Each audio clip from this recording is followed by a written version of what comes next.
Olá pessoal, tudo bem? Aqui é o professor Rafael de Geografia e como prometido a gente vai para a correção, né? Comentada aí, mas é lógico que eu vou tentar fazer da forma mais rápida possível para economizar o tempo de vocês, né? Nós temos a provinha nossa na sexta-feira, então vamos lá bem rapidinho aí tentar ser o mais sintético possível aí, tá bom pessoal? Vamos lá então, gente. Sobre o período da Idade Moderna, responda. Qual que é o período da Idade Moderna? Compreende do século XV, segunda metade do século XV até mais ou menos o finalzinho ou segunda metade do século XVIII, tá, pessoal? Alguns autores vão falar que a Idade Moderna se inicia na tomada de Constantinopla pelo Império Turco-Otomano, né? E vai se encerrar no final da Revolução Francesa, né, no finalzinho do século XVIII. Outros vão falar que a Idade Moderna é mais ou menos o início, né, do que eles chamam de primeira fase da globalização, né? Então vamos lá, pessoal, responda. Por que portugueses, espanhóis e outros europeus investiram em navegações, investiram economicamente, investiram politicamente, investiram em recursos humanos, materiais, nas navegações, o que a gente chama de grandes navegações? A principal causa, né, é a busca de novas rotas comerciais, né, para as Índias Orientais, né? Essas rotas aí comerciais, você tinha um grande lucro, extremamente rentável você criar novas rotas, né? Porque o comércio de especiarias estava bombando literalmente na Europa. Então a resposta para buscar novas rotas de comércio até as Índias Orientais, tá bom, pessoal? Bem tranquilo esse. Em quais continentes os europeus aportaram durante as grandes navegações? Letra B. A gente pode colocar na Ásia, né? As Índias ficam na Ásia, né? Na África também, para fazer todo aquele processo, né, todo aquele caminho do périplo africano, ou contornar, né, toda a África, passar pelo o Cabo da Tormenta, né, e chegar até o Oceano Índico, né, as feitorias, né, os entrepostos comerciais, né, na costa africana, né, para os navios pararem, recarregarem de suprimentos, né, e sobretudo que a gente estuda, né, a América, né? Então a gente pode colocar América, África e Ásia, tá? Posteriormente aí no que a gente está vendo no outro capítulo, a gente poderia colocar a Oceania aí, mas aí é cenas dos próximos episódios, né, do neocolonialismo. A gente está falando ainda do colonialismo. A C, pessoal, algumas áreas descobertas foram colonizadas pelos europeus. Nesse contexto, explica a divisão internacional do trabalho, a famosa DIT, entre metrópole e colônia. Pessoal, nesse contexto aí, a DIT ela vai obedecer ao pacto colonial, né? A colônia vai vender, né? Ela só vai poder vender para a sua metrópole, né? E ela vai vender apenas produtos primários, né? Porque dentro desse acordo, dentro desse pacto colonial, é lógico que ele é muito heterogêneo, né? De colônia para colônia, de metrópole para metrópole. Mas generalizando, a colônia só poderia comercializar com a sua metrópole, só poderia comercializar produtos primários, ela não poderia fazer uma estrutura de manufatura, desenvolver a sua produção, não, era só produto primário. Produto primário a gente pode colocar aí produtos agrícolas, né? E também minerais, recursos minerais, né? Pedras preciosas, né? Prata, né? Ouro, né? Então a colônia só poderia vender os produtos primários, em contrapartida a colônia só poderia comprar da metrópole, né? Ou comprava da metrópole produtos manufaturados, que você tinha um valor agregado maior, né? Então o valor que a porcentagem de lucro que você tem nos produtos manufaturados é muito maior do que nas matérias-primas, né? Então essa era uma transação econômica, uma relação de comércio que beneficiava totalmente a metrópole, né? Então vamos lá.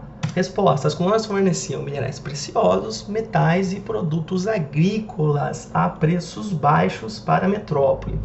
Eram obrigadas a comprar bens exclusivamente de seus colonizadores a partir do pacto colonial. Esses bens aí geralmente todos manufaturados, né, com valor agregado em cima, né?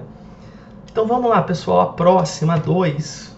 Tem uma carta aqui, eu não vou ler a carta inteira, porque senão o tempo vai ficar muito grande, né, do vídeo. A 2, leia o texto que relata a chegada da frota de Pedro Álvares Cabral ao Brasil em 1500 sobre o ponto de vista dos portugueses e responda aos itens, né, a seguir. Então, a Carta de Pero Vaz de Caminha, né, de 1500. Qual é a forma sugerida para impor a cultura e a dominação europeia sobre o povo nativo que habitava o Brasil? Pessoal, isso aqui é muito do que a gente falou na aula, né? Aquela questão de hierarquização cultural, dessa visão de que a cultura europeia ela é mais importante que as outras culturas que aqui estavam durante esse período histórico, né? Então você hierarquizava. Então a cultura europeia era a cultura moderna, era a cultura boa, era a cultura superior às demais. E aqui ele deixa totalmente explícito, né, esse preconceito aí com a cultura dos indígenas, né? Ele vai tratar como se fosse uma forma primitiva, né? E qual seria, vamos dizer assim, a forma que ele propõe, né, que ele sugere para dominar esse povo, né? Seria a catequização, né? Seria a imposição aí da religião católica sobre esse povo, né? Então, qual que é a resposta aí? O autor sugere a imposição da religião católica sobre os índios, tá? Então, vamos lá. E a B, que riquezas os portugueses buscavam na nova terra? Aí ele mesmo vai falar, né? Ouro, prata, né? E ferro, né? Ele mesmo fala aí, se eu não me engano, no segundo parágrafo, né? Aqui, ó, ouro, prata, metal, né? Ou ferro, né? Então vamos lá. Ouro, prata e ferro. Bem tranquilo essa perguntinha também. Então vamos para a próxima aí, a número 3. Bom, a 3, pessoal, vamos lá, leia o texto a seguir e depois responda o que se pede, tá? É um fragmento de uma obra do Galeano, também do Eduardo Galeano, assim como aquela que eu disponibilizei para vocês em PDF, As Veias Abertas da América Latina. Esse aqui, As Caras e as Máscaras, eu particularmente nunca li, não conheço, tá? Então vamos lá, 1785, Cidade do México. Sobre a literatura de ficção na época colonial, o vice-rei do México, Matias de Galvez, assina um novo decreto a favor dos trabalhadores índios. Receberão os índios salário justo, bons alimentos e assistência médica, e terão 2 horas de descanso ao meio-dia, e poderão mudar de patrão quando quiserem. Porque o autor do texto diz que o decreto assinado em favor dos trabalhadores indígenas é uma obra de ficção, ou seja, não retrata a realidade. Pessoal, as relações de trabalho na América Espanhola, vocês devem lembrar, devem ter estudado sobre a mita e a encomienda, né? Que eram duas formas de trabalho, 2 modalidades de trabalho na América Espanhola, nas colônias da América Espanhola. Eram praticamente um trabalho escravo. Ele não era, de fato, considerado um trabalho escravo porque você tinha algumas remunerações, você tinha algumas compensações, mas a qualidade do trabalho era ridiculamente ruim. Tá? E tinha uma relação também de violência, né, do colonizador com o índio, tá? Então por isso aí ele fala que é uma obra de ficção. Aí ele fala o seguinte, por que ele fala que é uma obra de ficção? Porque apesar de não ser considerado um trabalho escravo, essas formas, tanto a mita e a encomienda, e as outras relações de trabalho que você tinha na América Espanhola, de certa forma, era como se fosse um trabalho escravo, tá bom, pessoal? Então, vamos lá. Os indígenas foram escravizados nas colônias espanholas, como no México. Assim, não possuíam salário justo e boas condições de vida e trabalho, tá, pessoal? Então, vamos lá. Na 4ª, retome o mapa da página 12, que é do Huntington lá, né? Porque eu não vou conseguir voltar, porque vai ficar meio complicado para mim, eu nem tenho nessa apresentação, mas enfim. Porque a Austrália, país situado no hemisfério oriental, é considerado um país ocidental, né? Porque o Huntington, lembra, a gente já falou bastante disso, ele vai considerar que a Austrália é de cultura ocidental por causa da sua colonização europeia. Então lembra, o que o Huntington considera? A cultura, ele não considera os hemisférios tradicionais da regionalização geográfica, ele vai fazer a sua própria regionalização. Então, a Austrália e Nova Zelândia também, ele coloca como se fosse o hemisfério Desculpa, ele coloca como mundo ocidental. Por quê? Porque foi colonizado pelos europeus. Então ele vai colocar como mundo ocidental, como, lembra, civilização ocidental. Então consideram-se países ocidentais aqueles que têm influência cultural europeia. A Austrália foi colônia britânica e sua população descende de europeus. Bacana. Vamos para a próxima. Rapidinho, o professor já está atrasando, já está falando demais. Cite algumas características do Brasil que o caracterizam como um país do Ocidente, pessoal. Vocês lembram que naquele mapa do Hutton, ele vai colocar que o Brasil, a América Latina, ele vai colocar como civilização sul-americana, né? Ele vai colocar que é uma subdivisão do mundo ocidental. E aí tem aquele debate lá, né, que para alguns a América Latina não faz parte do mundo ocidental, para outros sim, né?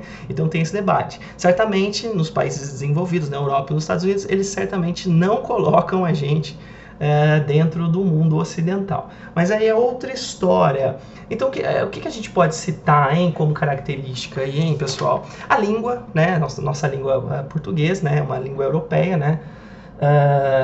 Que tem a sua matriz lá no latim antigo, né? A língua, né? Vamos lá. Primeiro, língua... vou colocar a resposta aqui, eu vou falando em cima da resposta. Então, a língua, tá? Religiões, sobretudo as religiões cristãs, catolicismo.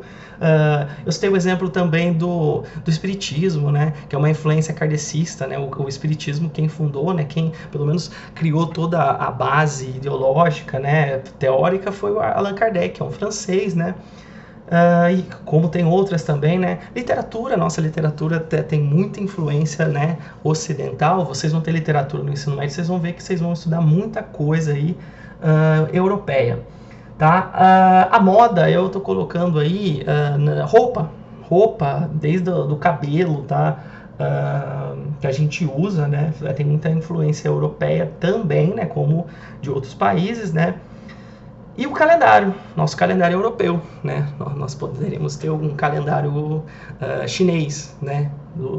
Baseado no budismo, né? Seria completamente diferente, mas nosso calendário é o calendário ocidental. Então é isso, pessoal, muito tranquilo esse. Vamos lá, vamos partir para a próxima. No século XV, com a intensificação do comércio, o sistema capitalista se instalou em diversas nações europeias. A busca por especiarias e produtos de elevado valor no Oriente aumentava significativamente o lucro da nova classe burguesa.